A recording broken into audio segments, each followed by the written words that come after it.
Surfside. We ask Floridians to please begin their preparations. That includes being prepared to potentially be without power for a few days. Have enough food, have enough water for each person in your family, including pets. Please stay tuned to Florida's Weather Channel. Make sure that you are constantly monitoring all local official warnings. If your area is asked to be evacuated, it is for your own safety. Counties will open shelters as needed, especially for special needs, if they issue evacuations. Please be careful as you begin to make your storm preparations. The governor and our Division of Emergency Management Director have consistently reminded Floridians the dangers of generators. Make sure you use proper tools, proper materials. If you're cutting down trees, make sure you do that safely. Overall, the state and Floridians we know are well equipped to be able to handle the storm.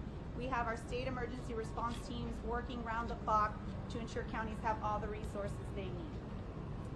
And now I'll say a few words in Spanish. A partir del aviso del Centro Nacional de Huracanes de las 8 de la mañana, Elsa se encuentra a 55 millas al oeste de Cayo Hueso y se mueve hacia el noroeste 12 millas por hora. Los vientos máximos se están aproximando a 60 millas por hora, pero también se espera que Elsa llegará a la fuerza de huracán esta noche antes de tocar tierra en la Florida. Estamos esperando la posibilidad de fuertes ráfagas de viento y fuertes lluvias, junto con la posibilidad de tornados aislados. Elsa tocará tierra mañana a lo largo de la costa oeste de la Florida, mañana por la mañana. Es importante que los floridanos no se concentren solamente en lo que es el cono, porque sabemos que los impactos pueden ser fuera de la área notificada. En este momento hay advertencias de tormenta tropical para 22 condados de la Florida a lo largo de la costa oeste de la Florida, y hay una alerta de huracán para la costa de la Florida que se extiende desde Pinellas hacia el condado Dixie. La marejada ciclónica también será motivo de preocupación. Les pedimos a todos que sigan las instrucciones de los funcionarios locales. Gran parte del norte y el centro de la Florida ha visto un aumento de 300% en lo que es la lluvia encima de lo normal de esta época del año. Y por eso aumentará la posibilidad de que se produzcan inundaciones y con fuertes lluvias persistentes. Se esperan corrientes de resaca peligrosas en la mayoría de las playas y por favor les pedimos que no vayan a las playas los floridanos. Antes de la tormenta, el estado emitió bajo el liderazgo del gobernador DeSantis un estado de emergencia para permitir la flexibilidad de respuesta y recursos. Solicitamos y recibimos una declaración de emergencia de FEMA. También tenemos más de 8,000 trabajadores eléctricos en espera. Condados contactados con lo que es la posibilidad de poder ver impactos directos, y estamos garantizando que tengan los recursos necesarios. También el gobernador está en comunicación directa con esos condados y seguimos enfocados en ayudar al condado con la tragedia aquí en Surfside. Le pedimos de nuevo a todos los floridanos que estén notificados, que se mantengan informados con las actualizaciones, y por favor que estén preparados para estar sin electricidad posiblemente durante unos días, tener suficiente comida, suficiente agua para cada miembro de su familia e incluso las mascotas.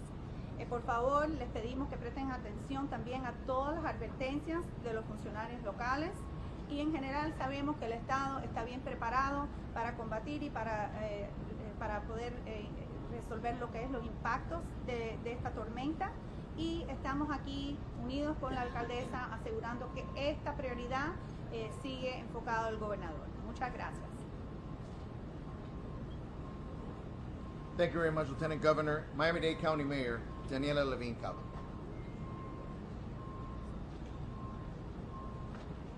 Good morning, everyone. Here we are on the morning of day 13.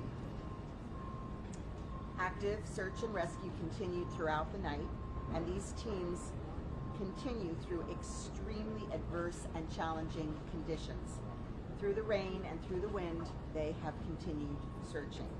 They paused only briefly for lightning, which is legally required, for up to 30 minutes for pauses whenever there's a lightning strike within 2.5 miles of the site. Regarding the impacts of Tropical Storm Elsa, we do continue to expect occasional gusts and strong showers today, and we're closely monitoring the weather, and we now have our weather service embedded within our search and rescue teams to work closely to track for any changes that could impact the work to assure the safety of our first responders. Through the team's ongoing efforts, we have recovered 4 additional victims. The number of confirmed deaths is now 32, with 26 of those identified. 191 people are accounted for, and we have 113 reports of people who are potentially unaccounted for. As I've mentioned before, the detectives are conducting ongoing and very thorough review of these names and these reports. Many were originally submitted incomplete. So we may only have a name without an apartment number, without a date of birth, or other details. So of that 113, only around 70 of those are people we have been able to confirm were in fact in the building during the collapse. Our detectives continue to follow up on every single report that was submitted, but in many of these cases, they aren't able to reach the person who originally submitted the report. So it's a distant relative or someone overseas without clear details, and that makes it very difficult for us to determine whether an individual was in fact in the building. We continue to urge all of the families who are missing loved ones to please reach out and connect with us so that our detectives can file missing persons reports with the police, and we want to confirm every single account. Every single life that has been lost is a beloved family friend, a best friend, someone's child or parent or niece or cousin or grandparent, and we know that waiting for news is unbearable. The waiting, and the waiting is unbearable. And so receiving that your loved one is gone is also unbearable, but we need information to be able to confirm exactly who is missing. Please continue to hold all of the families in your hands and your hearts and in your prayers during this unimaginably difficult time. We're also working hard to provide respite and support to the men and women of the USAR teams wherever possible. And today we brought in cooling stations closer to the site to provide relief from the ongoing heat, as well as county buses where they can take quick breaks from the wind and other conditions. We're also grateful to the support from Royal Caribbean, which is providing a docked ship where first responders can also rest between the shifts. NIST, our federal partner, continues to work closely with the structural specialists, with detectives and the fire rescue crews on site as the evidence gathering process is well underway. The teams are extremely well coordinated. They're capturing all possible insights from the debris, and all evidence is being properly tagged and logged. The U.S. Geological Survey and National Science Foundation are also sending additional staff, and the LiDAR scanners are working so that we can better analyze the debris given the rough terrain of the pile, and to make sure that we have the proper equipment and personnel on the site.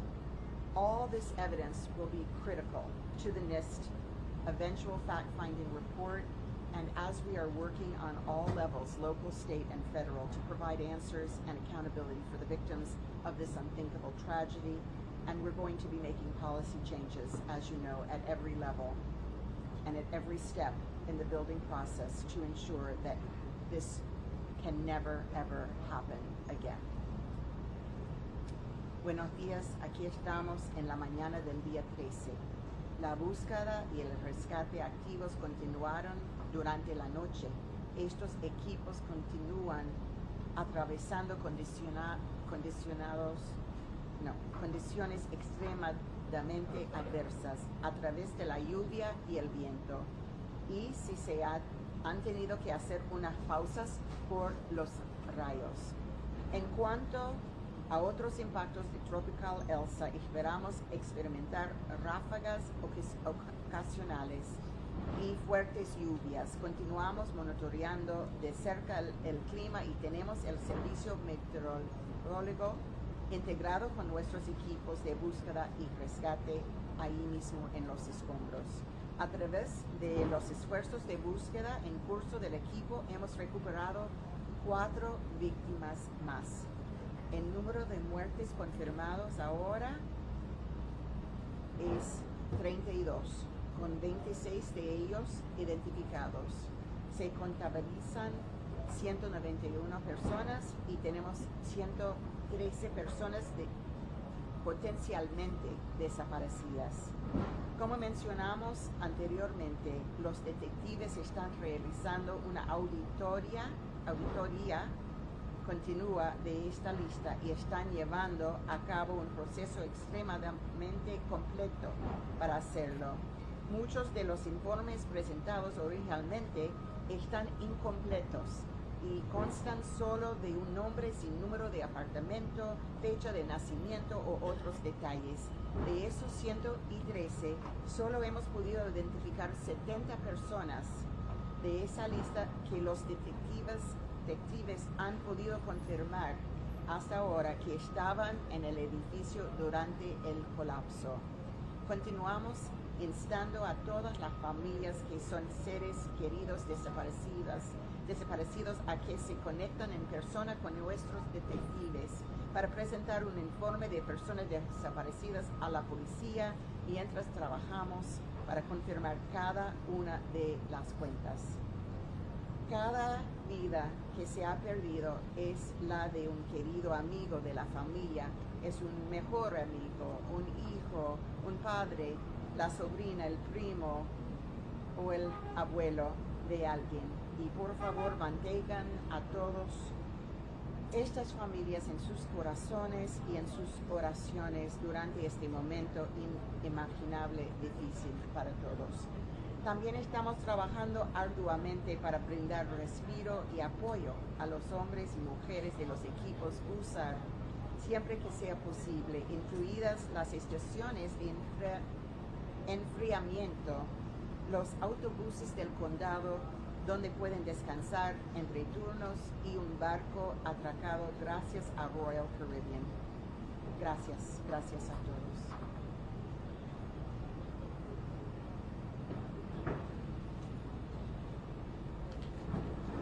Thank you, Madam Mayor. Surfside Mayor Charles Burkett. Good morning.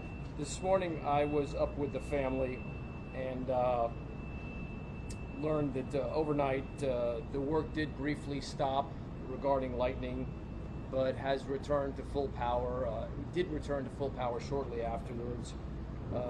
The wind is hampering the large cranes moving very heavy debris.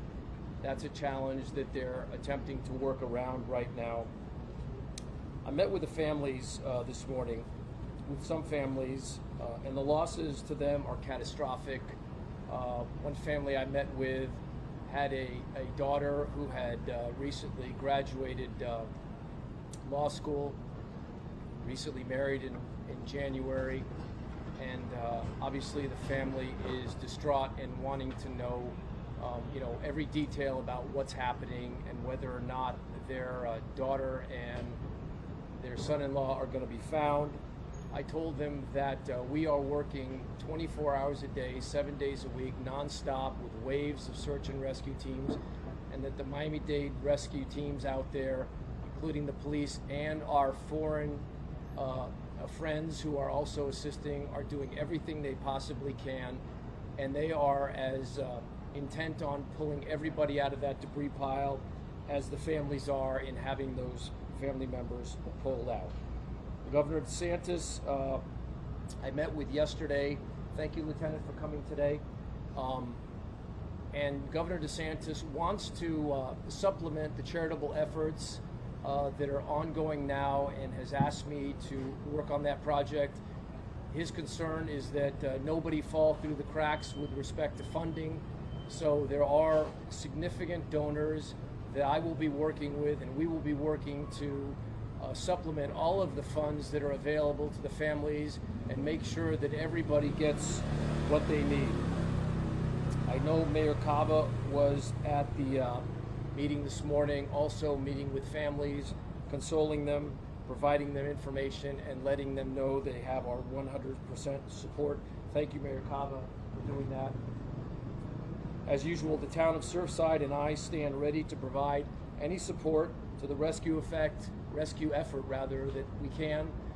We're small, but we're here, we're on the ground. Our staff is working 12 to 18 hours a day, and we will continue to do whatever we can to support the effort. We are currently responding to inquiries from our large buildings in town regarding the collapse and advising them that they should do a full structural review of their systems. In addition, we are doing a deep dive with respect to the sister building called Champlain North, which is essentially the same building built by the same developer at the same time, with the same plans, probably with the same materials, and given we do not know why the first building fell down, we have significant concerns about that building and the residents in there. From the very beginning, we worked to make sure that those residents had alternative housing if they wanted it. Several of them have taken us up on that offer, but right now we continue to work with the condominium board to make sure that, we can't make sure, but we're going to do everything we can to look at those structural systems, including ground penetrating radar, the columns, the beams, the slabs, and try to get our arms around what may be happening, what did happen, and but like I said, we have some concerns about, not just some, but deep concerns about that building, especially given we don't know what has happened there. But our engineer is actively working on it, as our town official is. Lastly, I want to relay, and again, I'm going to do this publicly, and I know Mayor Cava has been extremely compassionate and supportive of the families. They've asked me if they can somehow get back down to the site to visit. I told them that I support that idea. Of course, we have to work around the rescue efforts, and whether we do it over the course of a couple days, I think it would be very, very good for those families to again see the amazing efforts that are being expended on their behalf. And I will work with Mayor Cava to see if we can make that happen for the families. Thank you very much. Thank you, Mr. Mayor. Surfside Vice Mayor Tina Paul. Thank you. Good morning. Buenos dias. In my first time addressing everyone as a whole, I just want to say that we are all in this together. The word that comes to mind first is gratitude. Gratitude for all the officials standing behind me here, standing with our community, for you, the media, standing with our community. We've all been here together since day one. Whether you see me here or you see me on the field, I'm there for the people. These are my people. This is my community. This is our community. And I just want to express gratitude for everyone who is helping in this collaborative effort, and especially my town staff who have worked tirelessly behind the scenes, the volunteers, the members of our community. I also want to ask to keep in mind this is about our humanity. This is about the soul of our community, about the soul of the town of Surfside, and the soul of the lost people that are still unaccounted for. And please keep that in mind. That's what we're praying for. That's what we're working for. We have an amazing community, and our full support from around the world is amazing. It's keeping us going. It's keeping us strong. It's keeping us whole. We're broken right now, but we will be whole again. Thank you so much for being here with us. Thank you, Madam Vice Mayor.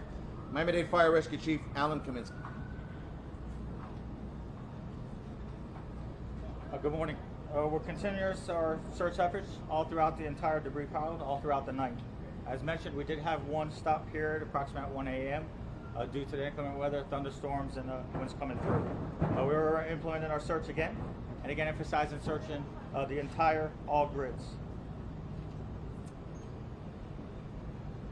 Currently, last operational period, we still have our federal resources here on site. So our Virginia team, Pennsylvania, Ohio, Indiana, and New Jersey, as well as Florida Task Force 1 and Florida Task Force 2, working around the clock. We're able to remove 124 tons of debris, which is equivalent now to 5 million pounds of debris off the pile.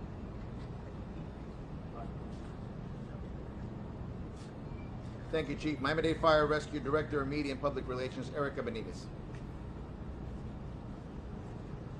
Muy buenos días. Continuamos nuestras labores de búsqueda y rescate. Las labores continuaron toda la noche. Tuvimos una pequeña pausa, pero esta mañana continuamos estas labores. En este momento tenemos aproximadamente 240 miembros de estas cuadrillas de rescate trabajando sobre los escombros. También tenemos equipos de Pensilvania, de Ohio, de Indiana, Virginia y Nueva Jersey, los cuales están continuando estas labores. Hemos removido aproximadamente 4.200 yardas cúbicas de escombros. Esto equivale a un aproximado de 2.500 toneladas de escombros. Muchas gracias. Thank you, Erica, and I welcome to the podium our Creole translator, Leonel Letterboard. Mesdames, Messieurs, bonjour. Je dis encore, l'équipe nous a continué à faire recherche pendant toute nuit là. Et recherche est campé vers 1h du matin pour environ 30 minutes parce que il y a un pile d'éclairs avec l'oreille qui t'a grondé. Donc pour sécurité, on était obligé de faire une pause. Pendant la nuit là, nous arrivons à joindre 4 autres victimes. Et ça portait quantité de monde qui décédé à 32, quantité de monde que nous trouvons qui déjà que nous connaissons qui là, c'est 191 et monde que nous pouvons joindre 113. Détectives continuent à faire travail, il y a un travail audit qui a appliqué pour le moment et pendant le travail, la police a trouvé que dans le building là, il y a gagné 70 personnes qui ont confirmé que dans le building là, le bâtiment a tombé. Pour le moment, il y a Elsa qui a approché ce nom. Elsa, pendant la journée avec journée de mer, les nuits là, a porté un pile la pluie avec un pile vent. Donc, il est nécessaire pour tout le monde de faire attention pour être capable de protéger tête. Les détectives ont continué à faire travail et toute l'équipe a continué et nous demandons tout le monde pour continuer à prier pour eux. L'investigation, pendant la fête, il y a réuni preuves avec tout ça qui est nécessaire pour être capable de joindre responsabilité et établir réponse qui est nécessaire de sorte que disposition prend pour ça que arrivé à arriver encore. Merci un peu. As we go into our questions and answers session, we have Deputy Incident Commander Charles Sorrell available and the Miami-Dade Police Department Director Freddie Ramirez. Once again, raise your hand, wait till you're called upon, and address the speaker, please. Spanish meeting. Queríamos saber en español qué tipo de ayuda exacta van a recibir los sobrevivientes y afectados por el colapso, especialmente las personas que no califican para la ayuda.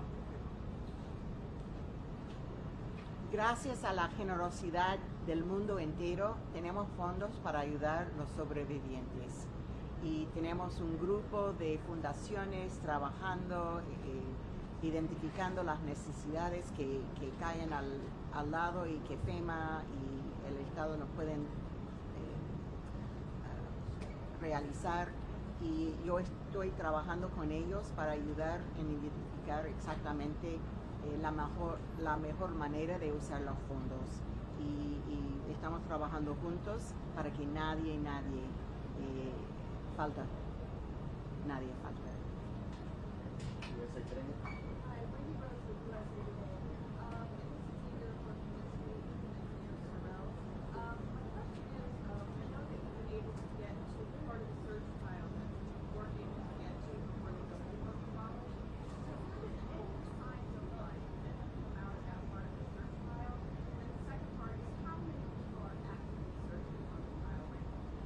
At any given moment, we have over 200 firefighters that are actively searching on the pile.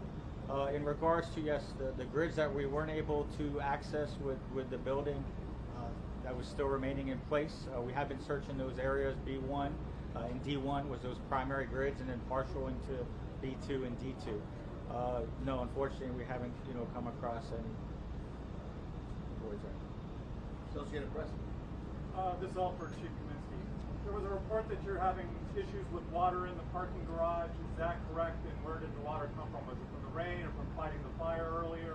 Or multiple sources. Yes, early on when we first arrived, the garage was partially filled with water, so we were actually pumping throughout. Once we maintained and were able to suppress different water supply systems, also with the rain and also with then when we were attacking the fire throughout. So multiple times we've had to pump out the lower garage. But it's good now? Yes. Sir?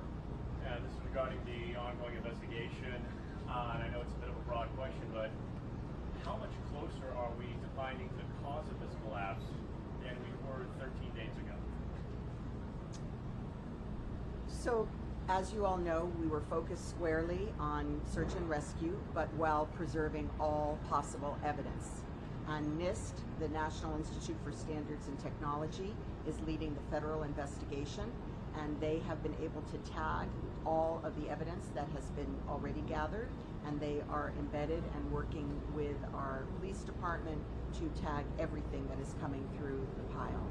They've also conducted LiDAR, about 3D picture taking of the building before the demolition, and of course they've been speaking as well to many, many people with information that could contribute to understanding the causes. So through NIST, we'll be having periodic updates. Obviously, many, many other people are seeking information. Our state attorney is coordinating locally what would the future investigation. So it's very early to name any sources, but of course everything is under review. Brooke? Oh, hold on, I want to see if they can repeat the same thing in Spanish.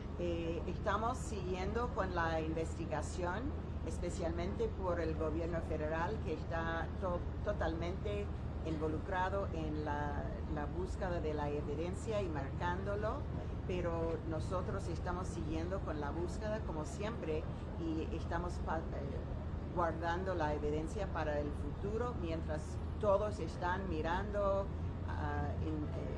dando entrevistas con todas personas que tienen información. Pero es muy, muy temprano decir algo de las causas. Brooke? Good morning. This is still being called a search and rescue operation. So what evidence are you seeing that makes you so hopeful of finding people alive? Well, we're definitely searching. I mean, unfortunately, we're not seeing anything positive that continues in that sense. The key things we're looking for all throughout in regards to voice space, livable spaces, we're not coming across that. So we're, actively searching as aggressive as we can, to see if we can assist with the families and locate individuals. So will this be changed over to a recovery mission soon? That we don't know yet. I mean, I don't, we're actively looking into and having different dialogues in regards to our strategies moving forward. We got Christian over here, followed by... My question's for the chief. Good morning. Of the 9 search grids, have you been able to clear any of those? And my understanding is 3 of those were underground. Have crews been able to get to those search grids? And if not, is it flooding? When do you hope to get to that part of the site? No, we haven't been able to clear any of the search grids. Again, G1 and G2, G3 in the garage areas, hopefully we can get to sooner in regards to those aspects. The other grids is where the entire structures fell into. And yes, I mean, definitely with this type of collapse and that pancake, there are several layers of floors per se, that would be subterranean. But the 3 that had significant flooding has been cleared of the water? Yes, we've actively, maintained pumping water anytime there needs, and yes, that's been clear. Over here, followed by lady in blue.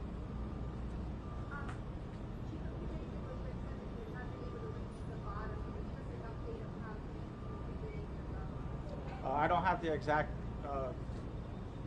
feet per se to let you know. Definitely floor-wise, we've definitely delayered several floors, but each grid is different. Just again the magnitude of this collapse and the way the building collapsed in certain areas. We've been able to go a few floors lower in one grid per se than the other. I don't have the exact number, but we definitely haven't been able to get to the lower floors per se. If I could just follow up, you understand that there's people who were hospitalized in Jackson. Is there someone who can give us an update as to how they're doing on those patients? From victims that we rescued, or yeah, we wouldn't be able to provide it. Last 2 questions right here, sir. We'll This finish is up with you. also for the fire chief. Sorry, I apologize. Chief, have there been any injuries, or have any of the rescue personnel needed medical treatment for any reason after working on the debris field? We've been very fortunate where we haven't had any significant injuries to any of our personnel, our firefighters. We've had some minor dehydration concerns. Obviously we're working around the clock. These brave men and women, we're going full speed, 110%. So it's definitely a lot of work exertion that we're performing. So we've had a few dehydration, as was mentioned earlier, with some buses that we brought in to kind of help with the rehab cycle, just to cool body temperature and stuff. But very fortunate, no injuries, significant injuries to report.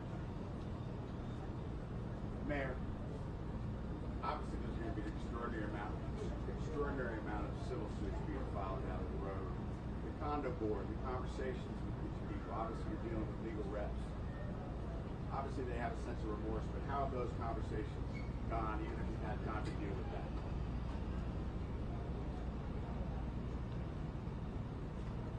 The whole world wants to know what happened here, and especially those who are the victims, the survivors, the family members of those who are in the pile. Clearly, everybody wants to know what happened. So we do have lawsuits that have been filed. We have numerous investigations, and I look forward to learning the truth, as do we all. But I think it will be a while till everything is understood, and I'm very confident that especially the federal investigative team will get to the bottom of this, and that we'll learn what happened, what could have been prevented, and how to make sure it never happens again. Thank you, Madam Mayor. We were able to squeeze in two last questions. We're going to go with NBC and finish off with Telemundo. Thanks much, Joel. Could you guys help better explain the discrepancy between that 113 number and the 70 number, and what is being done to identify those 43 individuals? And my other follow-up was, Lieutenant General Honore suggested that this should go into a recovery process, and I'm no expert on this matter, but there are families who are also very eager to recover their bodies for burial purposes. If you guys were to go the recovery route, could this process be sped? Your first question was about the numbers. So as we've said all along, we've taken every single tip into consideration. People call anonymously. People call and don't leave return phone numbers. People call with partial information, not enough to really secure whether that person may or may not have been in the building. So we have been extremely diligent in following through on all of those leads. We know that there may be people in the building that were in the building that nobody has called to identify. So we want to be as thorough as possible.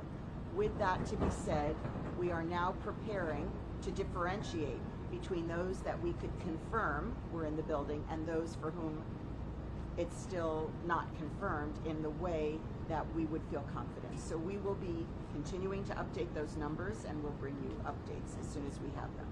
And is part of your team trying to reach out and follow those leads? Oh yes, so we have detectives constantly calling. They've reviewed dozens of databases to confirm whether these people could have been here. So this is a very, very thorough and exhaustive process. Obviously, when your loved ones are involved, we will spare nothing to make sure that we've correctly identified who was and who was not in that building. As far as whether moving into the next phase will speed up the process, the answer is we will continue, as now, to thoroughly, carefully sift through these piles. Really, you will not see a difference. We will be as thorough as we've been throughout to carefully search for bodies and belongings, and to catalog and to respectfully deal with any remains that we find. Thank you, Madam Mayor. The last question, Telemundo. Yes, the chief answered perhaps verify in Spanish. We've had fires, 13 days, no boys after demolition. How close are we to moving to the recovery phase of this operation? Bueno, como hemos explicado ya, este es un proceso bastante complejo, el cual requiere ser muy metódicos en el proceso. El hecho de que todavía nos encontramos en esta parte del proceso no quiere decir que no estamos encontrando víctimas fallecidas, restos humanos. Entonces, de todas formas, el proceso en sí no ha cambiado mucho. Esto no va a agilizar el proceso de encontrar víctimas, y por eso continuamos trabajando en este esfuerzo de búsqueda y rescate. Tenemos todo el equipo necesario, tenemos todo el personal necesario en este momento para continuar esta labor, y estratégicamente estos expertos saben que esta es la mejor manera de manejar esta situación. One last comment from the mayor. I want to say that for the family members who are waiting and waiting, excruciatingly waiting for information, they know what is happening. They understand that the news of their loved ones may be tragic loss, and they, as they're contacted to let them know that a loved one has passed, they're prepared for it. And so I think everybody will be ready when it's time to move to the next phase. Y en español quiero decir, cada familia, cada miembro de la familia que está esperando y esperando para las noticias está preparada. Ya sabe exactamente cómo van a recibir la información, y ellos saben que estamos haciendo todo lo que podemos, y también ellos están listos para cerrar este capítulo de sus vidas. Gracias. Thank you, Madam Mayor. Thank you, folks. Our next joint operational briefing will be at 5:30 this afternoon, same location. Thank you very much.